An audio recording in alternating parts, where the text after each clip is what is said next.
ఇక బీసీసీఐ కొత్త Jersey sponsor వేటలో పడింది.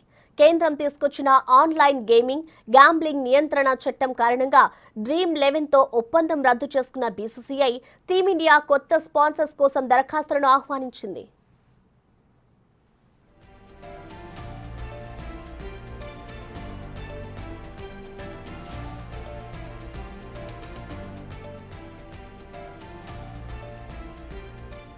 ఆసక్తి గల కంపెనీల నుంచి బిడ్డింగ్ స్వీకరిస్తామని తెలిపింది. ఇటు స్పాన్సర్ నియమ నిబంధనల గురించిన వివరాలను అందుబాటులో ఉంచింది.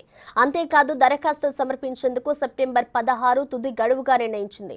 పలు మార్గదర్శకాలను జారీ చేస్తూ ఆసక్తి ఉన్న కంపెనీల నుంచి దరఖాస్తులను ఆహ్వానించింది. కేంద్ర ప్రభుత్వం నిర్దేశించిన మార్గదర్శకాలకు అనుగుణంగా కొత్త స్పాన్సర్ ఎంపిక చేపట్టనుంది బీసీసీఐ. అందుకే స్పాన్సర్కు ఉండాల్సిన అర్హత ప్రమాణాలను వెబ్సైట్లో పెట్టింది. ఆర్థికంగా, వ్యక్తిగతంగా కొన్ని లక్షణాలు ఉన్న వాటిని పరిశీలిస్తామని స్పష్టంగా పేర్కొంది. గత 3 ఏళ్ల కాలంలో కంపెనీ టర్నోవర్ సగటున 300 కోట్లు ఉండాలి. కంపెనీ నికర ఆస్తుల విలువ గత 3 ఏళ్లలో 300 కోట్లు ఉండి తీరాలి. కంపెనీపై, ఆ సంస్థ యజమానిపై ఎటువంటి క్రిమినల్ కేసులు ఉండకూడదు. మోసాలకు పాల్పడడం, ఆర్థిక నేరాల్లో భాగమవ్వడం వంటివి అన్నమాట.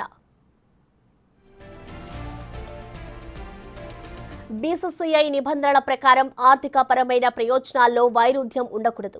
ఏదైనా నేరం కింద 2 ఏళ్లకు పైగా జైలు జీవితం అనుభవించకూడదు. మరీ ముఖ్యంగా రిజర్వ్ బ్యాంక్ ఇండియా జాబితాలో ఉద్దేశపూర్వక ఎగవేతదారుగా ఉండకూడదు. ఆన్లైన్ మనీ గేమింగ్, బెట్టింగ్ లేదా గ్యాంబ్లింగ్తో సంబంధం ఉన్న కంపెనీలు, క్రిప్టో కరెన్సీకి సంబంధించిన వ్యాపారాలతో ముడిపడి ఉన్న కంపెనీలు, ఆన్లైన్ గేమింగ్ నియంత్రణ చట్టం 2025 ప్రకారం నిషేధిత జాబితాలో ఉన్న కంపెనీలు.